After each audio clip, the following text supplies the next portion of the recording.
Hello everyone, iOS 17.7 has just officially came out, so let's go and take a look at it on the iPhone SE second generation and see if it's worth installing.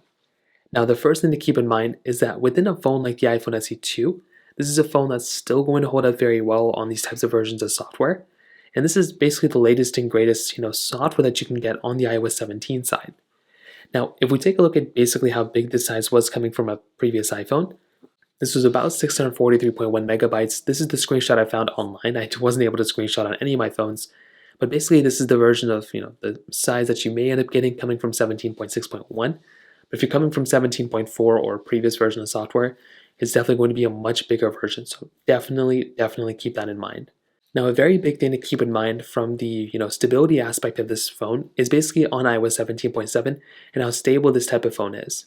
Now, I definitely do think that by installing iOS 17.7, this is probably going to be the better decision for like every single person out there. And the reason for that is because this is going to be one of those versions of software that's going to be more stable than I think iOS 18 is going to be. And you have to keep that in mind in the back of your head that when you're owning an iPhone like an iPhone SE 2, you're probably going to want to install, you're going to want to have like one of the best versions of software on this type of phone.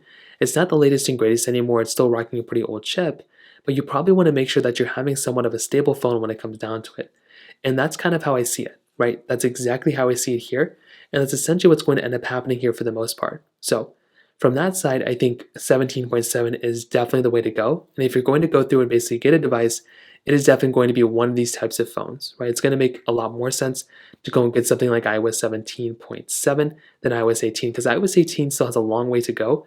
It still makes a lot more sense to go and have a device like an iOS 18 type of, iOS 18 is going to be good in the future, but right now 17.7 makes a lot more sense for the most part. So from that side, that kind of covers it up there. If you have any other thoughts or questions, let me know in the comment section below.